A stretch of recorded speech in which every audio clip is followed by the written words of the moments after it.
వైసీపీపై MLA Gorantla Butchaiah Chowdary hot comments చేశారు. J brand మద్యంతో రాష్ట్ర ప్రజల ప్రాణాలతో చెలగాటమాడిన వారికి ఉరిశిక్ష వేయాలని అన్నారు.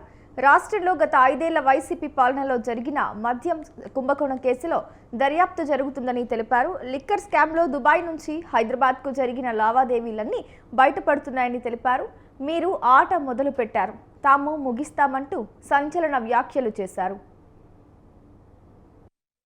చంద్రబాబు గారిని చూసి నాయకులంతా నేర్చుకోవాల్సిన అవసరం ఉంది. గత ప్రభుత్వం 5 సంవత్సరాల కాలంలో ఒక సంక్షేమం అనేది లేదు, ఒక పేదవాడికి సహాయం అనేది లేదు. దళితులకి, బలహీన వర్గాలకి, వృత్తిదారులకి అందరికీ పంగనామాలు పెట్టేసి పోయిన పరిస్థితి చూసాం. దోపిడీ రాజ్యం కొనసాగింది. దొంగలంతా ఒక్కొక్కళ్ళు ఇవాళ జైలు పాలయ్యే పరిస్థితి వస్తా ఉన్నారు. అన్ని రంగాల్లో దోపిడీ జరిగింది. అలాగే మద్యపానంలో నుంచి వచ్చిన సంక్షేమ నిధిని కూడా పక్కదారి పట్టించి దోసుకుపోయాడు. ఇవాళ చంద్రబాబు గారు భారీ ఎత్తున సీఎం సహాయ నిధి నుంచి CMRF లో భారీగా సాయం చేస్తున్నారు. ప్రతి నియోజకవర్గంలో 2 కోట్లు, 3 కోట్లు, 4 కోట్ల దాకా కూడా వారి ప్రతి నియోజకవర్గంలో సాయం చేసిన పరిస్థితి మనం చూస్తున్నాం.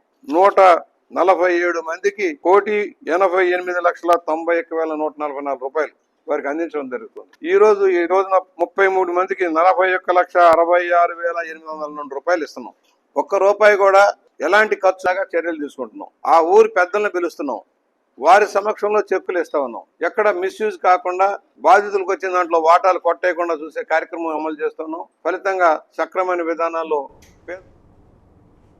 సీఎం రిలీఫ్ ఫండ్ చెక్కులను పంపిణీ చేశారు. కాకినాడ జిల్లా అధ్యక్షులు జ్యోతుల నవీన్ గోకవరం గ్రామంలో ఆర్య వైశ్య కళ్యాణ మండపంలో ఏర్పాటు చేసిన సీఎం రిలీఫ్ ఫండ్ చెక్కుల పంపిణీ చేశారు. పార్టీలకు అతీతంగా ప్రతి ఒక్కరికి సంక్షేమం అందించడమే కూటమి ప్రభుత్వ లక్ష్యమని జ్యోతుల నవీన్ కుమార్ తెలిపారు. గోకవరంలో సుమారు 25 మందికి 14,81,461 రూపాయల చెక్కులను అందజేశారు. ఇవ్వడానికి రావడం జరిగింది. ఈ రాష్ట్రంలో పేదలు ఎవరైనా సరే వైద్యపరంగా ఇబ్బంది పడుతున్న, ఆర్థికంగా ఎంతో కొంత సహాయ సహకారాలు అందించాలనే దృక్పథంతో చంద్రబాబు నాయుడు గారు ఈ CMRFని పెట్టడం జరిగింది. అందులో భాగంగా ఈరోజు వరకు కూడా రమారమి 380 చెక్కులు CMRF చెక్కులు జగ్గంపేట కాన్స్టిట్యున్సీలో జ్యోతుల నెహ్రూ గారి ద్వారా రావడం జరిగింది. ఇదే విధంగా ఇదే కాదు, ఈ సంవత్సర కాలంలోని కూడా CC రోడ్లు వేసుకున్నాం, BT రోడ్లు వేసుకున్నాం.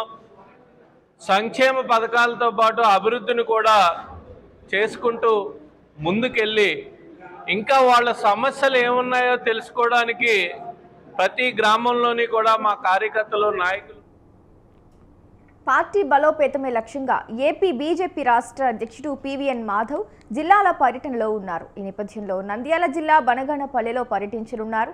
ఈ సందర్భంగా జిల్లా నాయకులు, కార్యకర్తలు భారీ ఎత్తున ర్యాలీ చేపట్టారు. ప్రభుత్వం ఏర్పడిన తర్వాత రాష్ట్రంలో అభివృద్ధి పరుగులు పెడుతుందని అన్నారు. అలాగే బీజేపీ రాష్ట్ర అధ్యక్షుడు ఎన్నికైన మాధవ్కు శుభాకాంక్షలు తెలియజేశారు.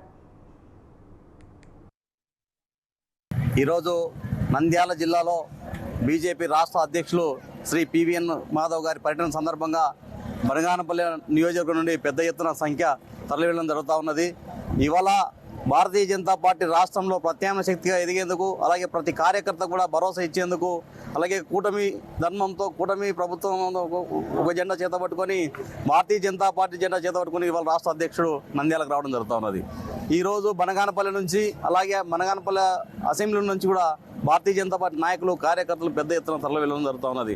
ఈ సందర్భంగా నూతన అధ్యక్షులకి స్వాగతం పలుకుతూ జిల్లా అధ్యక్షులు అభిరుచి మధు గారు, అలాగే మా బనగానపల్లి అసెంబ్లీ నుండి శరత్ చంద్ర కుమారు మరియు చాందినీల ఆధ్వర్యంలో ఈ సంఖ్య తరలి వెళ్ళడం జరుగుతూ ఉన్నది. ఈరోజు నంద్యాల జిల్లాలో బీజేపీ రాష్ట్ర అధ్యక్షులు శ్రీ PVN మాధవ్ గారి పర్యటన సందర్భంగా బనగానపల్లి నియోజకవర్గం నుండి పెద్ద ఎత్తున సంఖ్య తరలి వెళ్ళడం జరుగుతూ ఉన్నది.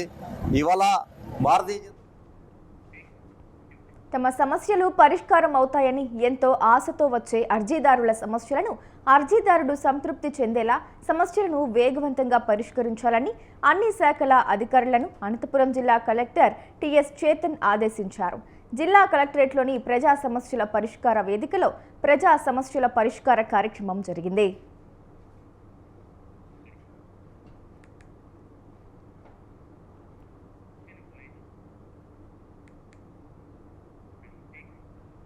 మంచిర్యాల జిల్లా లక్సెట్టిపేట ప్రభుత్వ ఆసుపత్రిని తెలంగాణ వైద్య విధాన పరిషత్ కమిషనర్ అజయ్ కుమార్ ఆకస్మికంగా తనిఖీ చేశారు.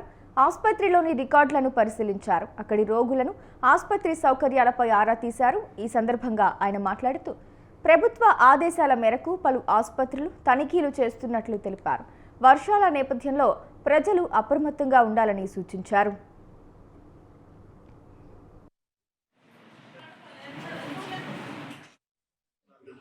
దాంట్లో టీవీ ఎంప్లాయీస్ పనిచేస్తున్నారు, వాళ్ళని రీడిప్లాయ్ చేసుకోమని చెప్పేసి హాస్పిటల్స్కి చెప్పాము. సో ఈ హాస్పిటల్ కొత్తగా ఇనాగరేషన్ అయింది కాబట్టి దీనికి కావాల్సిన స్టాఫ్ని రీసెర్చర్స్ నా పక్కనే ఉన్నారు. వారికి నేను ఇన్స్ట్రక్షన్స్ ఏమి ఇచ్చానంటే, ఇప్పుడు మొన్న అవుట్సోర్సింగ్ కాంట్రాక్ట్ ఎంప్లాయీస్కి మేము ఎక్స్టెన్షన్ ఇచ్చాము. దాంట్లో వెబ్సైట్ పోస్టులన్నీ కూడా కలెక్టర్ గారితో కోఆర్డినేట్ చేసుకుని ఇమీడియట్గా ఫిల్అప్ చేయమని చెప్తున్నాను. ఆల్రెడీ నిన్న మొన్న డాక్టర్లు కూడా ఇచ్చారు, గైనకాలజిస్ట్ కూడా వచ్చింది, డెలివరీ కూడా చేస్తూ ఉంది నేను వచ్చినప్పుడు. సో నేను వచ్చిన పరిస్థితి ఏంటంటే, ఇక్కడికి ఈ రోజు రావడానికి రీజన్ ఏంటంటే, మన ఆనరబుల్ హెల్త్ మినిస్టర్ గారి డైరెక్షన్స్ తోటి సెక్రటరీ గారు ఇచ్చినటువంటి మాకు ఇచ్చిన టూర్ ప్రోగ్రాంలో నేను ఈ ఆసిఫాబాద్, నాకు మంచిర్యాల, తర్వాత నిర్మల్, ఆదిలాబాద్ జిల్లాలు ఇవ్వడం జరిగింది. నాకులాగా మా దగ్గర 8 మంది హెచ్ఓడీలు అందరికీ కూడా ఇంత స్టేట్ అంతా డిస్ట్రిబ్యూట్ చేశారు. సో నేను డైరెక్ట్ హైదరాబాద్ నుంచి వచ్చాను.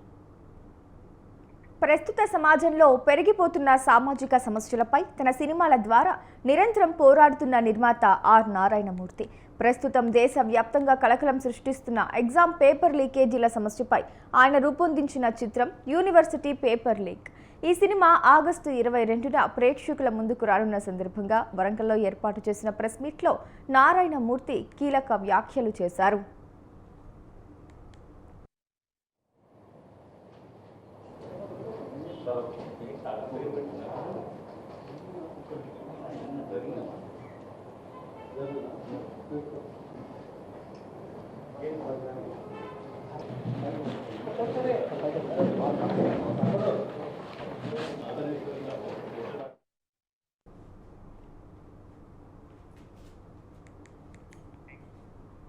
అనకాపల్లి జిల్లా నక్కపల్లిలో భూ నిర్వాసితుల వినూత్న నిరసన వ్యక్తం చేశారు. నక్కపల్లి ఎంఆర్ఓ కార్యాలయం వద్ద భూ నిర్వాసితులు వంట వార్పు చేశారు. తమ భూములకు 25 లక్షల ప్యాకేజీ ఇవ్వాలని, భూములను త్యాగం చేసిన తమను ఆదుకోవాలని డిమాండ్ చేశారు.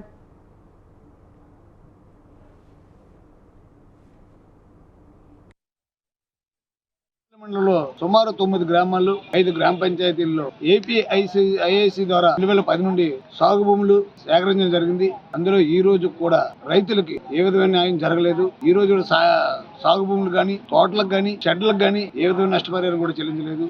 ఈ కూటమి ప్రభుత్వం వచ్చిన తర్వాత ఈ సంవత్సరం 15 నెలలు బట్టి ప్రతి రోజు ఎంఆర్ఓ ఆఫీస్కి వచ్చి ధర్నాలు చేయడం, వినతి పత్రాలు సమర్పించడం తప్ప ఏ విధమైన నష్టపరిహారం కూడా చెల్లించలేదు. ఈ ప్రాంతంలో గెలిచిన ప్రజాప్రతినిధులు, మంత్రి గారు, అలాగే ఎంపీ గారు వీళ్ళందరూ పరిశ్రమలు వస్తాయి, ఉపాధి కలుగుతుంది అన్నారు. కానీ ఉన్న పరిశ్రమల్లో ఈ రోజు కూడా ఒక్కరికి కూడా ఈ 15 నెలల కాలంలో ఒక్కరు కూడా ఉద్యోగం ఇప్పించిన పాపన పోలేదు. వీళ్ళు ఎవరు ఇప్పటి నుంచో ఉద్యోగాలు వస్తాయి అని ఒక్కరికి కూడా రొయ్యల ఫ్యాక్టరీలో కానీ ఈ రోజు ఒక్కరికి కూడా స్థానిక ఉద్యోగం కూడా ఇప్పించలేదు. వీళ్ళ అభివృద్ధి జరుగుతుందండి. ఎవరు జరుగుతుందంటే వీళ్ళ పార్టీ నాయకులకి, వీళ్ళకి జరుగుతుంది. ప్రభుత్వం వైజాగ్ చెన్నై ఇండస్ట్రియల్ కారిడార్ పేరు చెప్పి ఇప్పటికే భూములు సేకరించారు. ఆ సేకరించినటువంటి భూములలో బుచ్చిరాజపేట, కొత్తూరు, చందనాల్లో కరివారి వీధి, తమ్మయ్యపేట, తుమ్మలపేట, పాటిమీద, మూలపర్ర, బోయిపాడు, డిఎల్పురంలో వాడపేట ఈ గ్రామాల్లో సుమారుగా 785 కుటుంబాలని వేరే. కుమరం భీం ఆసిఫాబాద్ జిల్లాలో ఆదివాసీలు కదం తొక్కారు. జీవో నెంబర్ 49ని పూర్తిగా రద్దు చేయాలంటూ డిమాండ్ చేస్తూ నిరసన తెలిపారు. జిల్లా కేంద్రంలోని కొమురం భీం విగ్రహానికి పూలమాల వేసి కలెక్టర్ కార్యాలయం వరకు ర్యాలీ చేపట్టారు. ర్యాలీలో సిర్పూర్ ఎమ్మెల్యేలు పాల్వాయి హరీష్ బాబు, బీజేపీ నాయకులు మద్దతు తెలిపారు. పోరాట సమితి, తుడుందెబ్బ మరియు అనుబంధ సంఘాలు, ఆదివాసీ ప్రజా సంఘాలు, వామపక్ష పార్టీలు, రాజకీయ పార్టీల ఆధ్వర్యంలో ఈరోజు మహాధర్నా కొమరం భీం జిల్లా కేంద్రంలో ఏర్పాటు చేయడం జరిగింది కాబట్టి దీని యొక్క ముఖ్య ఉద్దేశం అంటే భారత రాజ్యాంగంలో ఏవైతే పొందుపరిచినటువంటి చట్టాలు హక్కులు ఉన్నాయో వీటన్నిటిని ఉల్లంఘిస్తూ కేంద్ర రాష్ట్ర ప్రభుత్వాలు 49 జీవోను తీసుకొచ్చి ఆదివాసీల అస్తిత్వాన్ని, ఆదివాసీల మనుగడను, ఆదివాసీ చట్టాలను పూర్తిగా ఉల్లంఘిస్తున్నాయి కాబట్టి ఈ యొక్క 49 జీవోను వెంటనే రద్దు చేయాలని డిమాండ్ చేస్తూ ఈ రోజు మహాధర్నా చేపట్టడం జరిగింది. కాబట్టి తెలంగాణ రాష్ట్ర ప్రభుత్వం కావచ్చు, కేంద్ర ప్రభుత్వం కావచ్చు దీనిపై వెంటనే స్పందించి 49 జీవోను వెంటనే రద్దు చేయాలని చెప్పేసి ఆదివాసీ హక్కుల పోరాట సమితి తుడుందెబ్బ ఏదైతే 49 జీవో తీసుకొచ్చారో ఆ జీవోకు కంప్లీట్గా రద్దు చేయాలనే ఒక ఆలోచనతో ఎస్సీ ఎస్టీ మైనారిటీ బీసీలు అందరూ కూడా ఏకతాటిపై వచ్చి ఆ జీవోని పూర్తిగా సమాప్తం చేయాలనే ఆలోచనతోనే ఈరోజు మహాధర్నా చేయడం జరిగింది. మేము ఇలా రాష్ట్ర ప్రభుత్వాన్ని ఒకటే అడుగుతున్నాం, ఇలా ఈ భారతదేశంలో ఏ కులాన్ని అభివృద్ధి పరచాలన్నా, ఏ కులాన్ని దేంట్లో చేర్చాలన్నా భారతదేశంలో రాజ్యాంగం అనేది ఉన్నది. ఆ రాజ్యాంగాన్ని అనుసరించి నడవాలి తప్ప ఇలా మేము చెప్తున్నాం భారతదేశంలో ఆదివాసులకు సత్యసాయి కార్మికులకు జీతాలు ఇచ్చి ఆదుకోవాలని సామాజిక ఉద్యమకారుడు పాఠంశెట్టి సూర్యచంద్ర ప్రభుత్వానికి విజ్ఞప్తి చేశారు. తూర్పుగోదావరి జిల్లా గోకవరంలో నిరసన తెలుపుతున్న కార్మికులకు సూర్యచంద్ర మద్దతు తెలిపారు. 19 నెలలుగా జీతాలు లేక ఇబ్బందులు పడుతున్నారని, వెంటనే బకాయి పడ్డ జీతాలను ఇవ్వాలని డిమాండ్ చేశారు. కూడా చాలా ఇబ్బందులు పడతా ఉన్నారు. సాయిబాబా గారు ఉన్నప్పుడు చాలా బాగా జరిగేది. మరి సాయిబాబా గారు అనంతరం ఈ యొక్క సత్యసాయి డ్రింకింగ్ వాటర్ని ప్రభుత్వం హ్యాండ్ ఓవర్ చేసుకుని ప్రభుత్వమే గత 10 సంవత్సరాల నుంచి కూడా జీతాలు ఇస్తున్న పరిస్థితి. మరి ఇందులో భాగంగా 53 మంది కార్మికులకు మరి గతంలో కూడా జీతాలు రాక ఎన్నో ఇబ్బందులు పడుతున్న పరిస్థితి. మీ జీతాలు మీరు తీసుకుంటే మా ప్రజలకు ఎందుకు జీతాలు ఇవ్వాలి? మీరు చాలా ఇబ్బంది పడుతున్నారండి. నీళ్ళ గురించి మాత్రం మీరు వెంటనే స్పందించి మాకు నీళ్ళు ఇవ్వాలి. లేదంటే ఈ జనం అందరూ కలిసి రాజమండ్రి అక్కడికి వచ్చి మేము అందరం కూడా ధర్నా చేస్తామండి. మేము ఊరుకోము, మాకు మంచినీళ్ళు కావాలి. శ్రీ సత్యసాయి జిల్లా కొత్త చెరువులో అక్రమ కట్టడాల కూల్చివేతకు అధికారులు శ్రీకారం చుట్టారు. R&B శాఖ, రెవెన్యూ శాఖ ప్రత్యేక దృష్టి సారించి జేసీబీల సహాయంతో అక్రమ కట్టడాలను తొలగిస్తున్నారు. ఎన్నో ఏళ్లుగా R&B స్థలాన్ని ఆక్రమించుకుని షాపులు నిర్మించుకుని బిల్డర్లు లక్షల రూపాయలు గడించారు.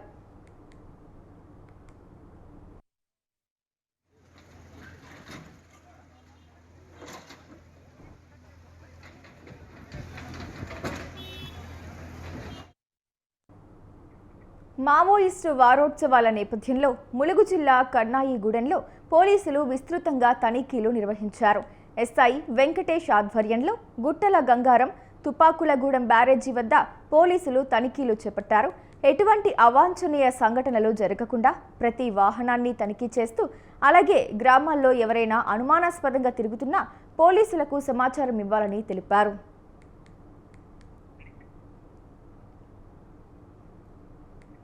కడప జిల్లా నగర పాలక సంస్థలో పనిచేస్తున్న 4 ఉద్యోగులు సస్పెండ్ అయ్యారు. క్రమశిక్షణా చర్యల్లో భాగంగా 4 సస్పెండ్ చేసినట్లు కమిషనర్ మనోజ్ రెడ్డి తెలిపారు. క్యాంపు కార్యాలయంలో కమిషనర్ లేని సమయంలో పేకాట ఆడుతున్నారని ఆరోపణలు రావడంతో చర్యలు తీసుకున్నారు అధికారులు. బంగ్లాలో లేని టైంలో వాళ్ళు అక్కడ కూర్చొని ఆడారని చెప్తూ ఉన్నారు. అదేవిధంగా ఒక కోర్టు కేసు ఉన్నప్పుడు వెళ్ళినప్పుడు 2 డేస్ ఆడామని చెప్తూ ఉన్నారు. అది తెలిసిన వెంటనే ఇమీడియట్గా వాళ్ళు దాంట్లో ఉన్న రెగ్యులర్ ఎంప్లాయీ ఒకరిని సస్పెండ్ చేయడం జరుగుతూ ఉంది. అదేవిధంగా ఆఫ్కాస్ ఎంప్లాయీస్ 3 ఉన్నారు. ఆ 3 కూడా ఆఫ్కాస్ మన దగ్గర కాంట్రాక్ట్ వర్కర్గా ఉన్నారు కాబట్టి వాళ్ళు రిమూవ్. జయశంకర్ భూపాలపల్లి జిల్లాలో మావోయిస్టుల పోస్టర్లు కలకలం రేపాయి. పలిమెల మండలంలోని ముకునూరు, నీలంపల్లి, బూరుగూడెంతో పాటు సర్వాయిపేట గ్రామంలో మావోయిస్టులకు వ్యతిరేకంగా వెలిశాయి. మావోయిస్టు అగ్రనేతలు కాలం చెల్లిన సిద్ధాంతాలు వీడి జనజీవన స్రవంతిలో కలవాలంటూ పోస్టర్లు వెలిశాయి.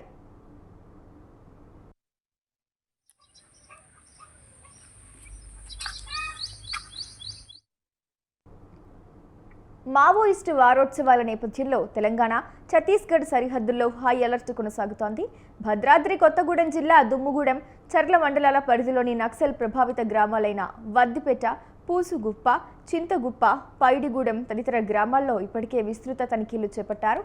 జూలై 28 నుంచి ఆగస్టు 3 వరకు వారోత్సవాలు జరపాలని మావోయిస్టుల పిలుపు నేపథ్యంలో తెలంగాణ సరిహద్దు గ్రామాలతో పాటు ఛత్తీస్గఢ్, మహారాష్ట్ర, ఆంధ్ర సరిహద్దుల్లో పోలీసుల సర్చ్ ఆపరేషన్ కొనసాగుతోంది. मस्त बनेगा यहाँ से।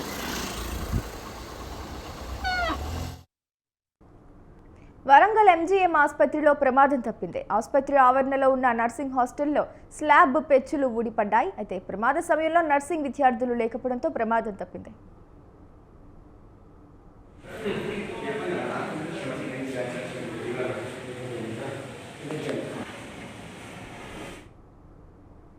విజయవాడ ఇంద్రకీలాద్రిపై దేవి నవరాత్రులు సెప్టెంబర్ 22 నుంచి జరగనున్నాయని ఈవో సినా నాయక్ తెలిపారు. ఈసారి 11 రోజులు జరుగుతాయని చెప్పారు.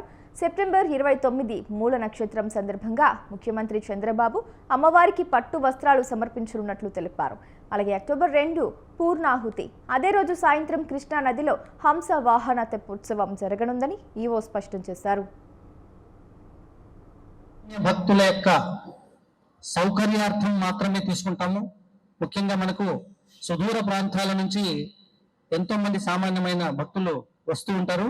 ఏది ఏమైనా వారి యొక్క సౌకర్యార్థం అనేది రేపు కోఆర్డినేషన్ కమిటీ మీటింగ్ లో డెసిషన్ తీసుకుంటాం. జిల్లా కలెక్టర్ గారు మరియు కమిషనర్ ఆఫ్ పోలీస్ వారి ఆధ్వర్యంలో దేవాదాయ శాఖ కమిషనర్ గారు అలాగే పై అధికారులు ఉన్నతాధికారులు అందరూ కూడా వీటి మీద ఇంకా అనేక సమావేశాలు జరుగుతూ ఉంటాయి. కాబట్టి ఆంధ్రప్రదేశ్ రాష్ట్రంలో ఉన్న పవిత్రమైన పుణ్యక్షేత్రాల్లో ఒకటైన శ్రీశైలానికి ఈరోజు భక్తులు పోటెత్తారు. వరుస సెలవులు శ్రీశైలం డ్యాం గేట్లను ఎత్తడంతో హైదరాబాద్ సహా ఇతర ప్రాంతాల నుంచి భారీగా పర్యాటకులు శ్రీశైలం చేరుకున్నారు.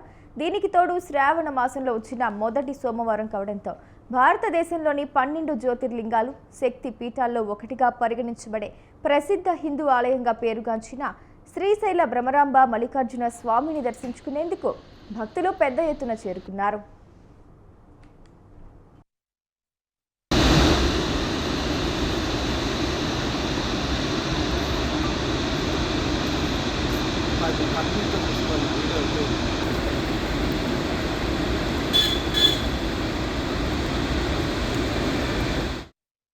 భారీగా భక్తుల రాకతో శ్రీశైలం వీధులు మొత్తం భక్తులతో నిండిపోయాయి. భక్తులు పెద్ద ఎత్తున తరలి రావడంతో ఒక్కసారిగా దర్శనం లైన్లన్నీ నిండిపోయాయి. ప్రస్తుతం స్వామివారి దర్శనానికి 2 గంటల సమయం పడుతుండగా వీఐపీ బ్రేక్ దర్శనాలు నిలిపివేసినట్లు ఆలయ అధికారులు తెలిపారు.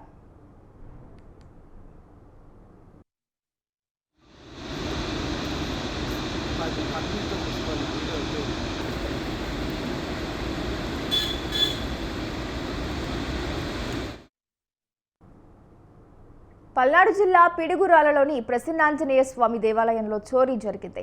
గుర్తు తెలియని వ్యక్తులు ఆలయంలోని సీసీ కెమెరాలు పగలగొట్టి 3 హుండీల్లో దొంగతనం చేశారు. సమాచారం తెలుసుకున్న పోలీసులు కేసు నమోదు చేసుకుని దర్యాప్తు చేపట్టారు.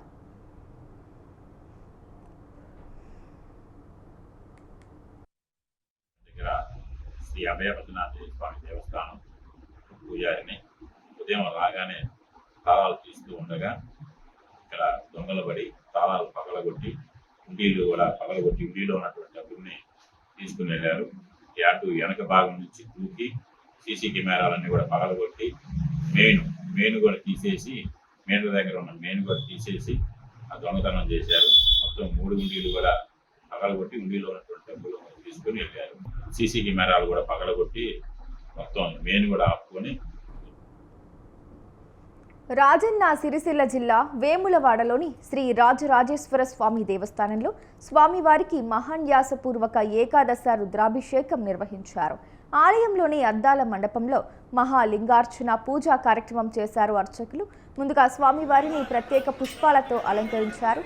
జ్యోతులను లింగాకారంలో వెలిగించి విశేష పూజలు చేశారు.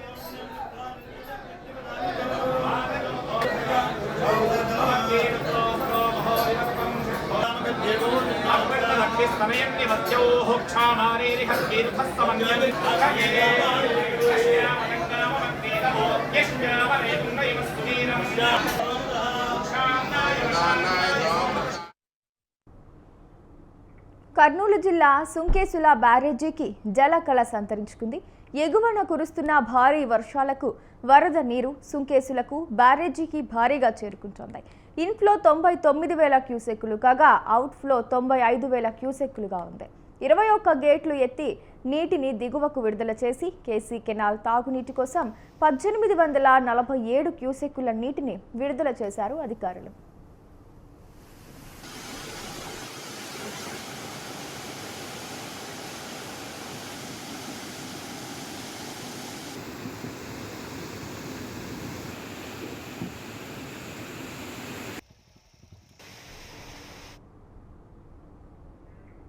కర్నూలు జిల్లా మంత్రాలయం శ్రీ రాఘవేంద్ర స్వామి మఠం సమీపంలో తుంగభద్ర నీటిని విడుదల చేశారు అధికారులు.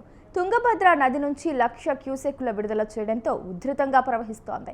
అధికారులు తుంగభద్ర నదిలో పుణ్య స్నానాలు నిలిపివేయడంతో భక్తులు షవర్ల ద్వారా పుణ్య స్నానాలు ఆచరిస్తున్నారు.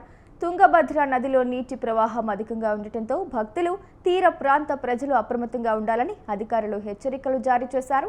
భక్తులెవరూ నదిలోకి వెళ్లకుండా బారికేడ్లు అడ్డుగా ఏర్పాటు చేశారు.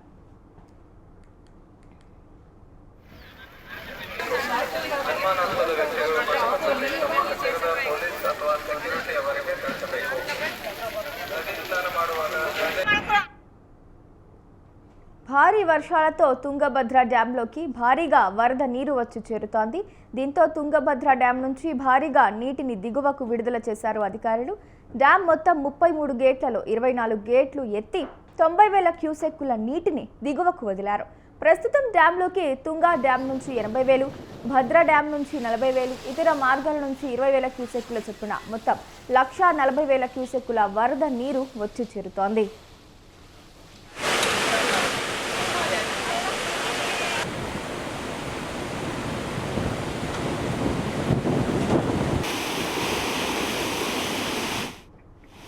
డ్యాం పూర్తి స్థాయి నీటి నిల్వ సామర్థ్యం 105 టీఎంసీలు కాగా ప్రస్తుతం నీటి నిల్వ 75.86 టీఎంసీలుగా ఉంది. అదే లెవెల్లో నీటి నిల్వను మెయింటైన్ చేస్తూ ఎగువ నుంచి వచ్చిన వరద నీటిని దిగువకు వదులుతున్నారు అధికారులు. పెద్ద ఎత్తున వరద వస్తుండటంతో నదీ పరివాహక ప్రాంతాల ప్రజలు అప్రమత్తంగా ఉండాలని అధికారులు సూచించారు.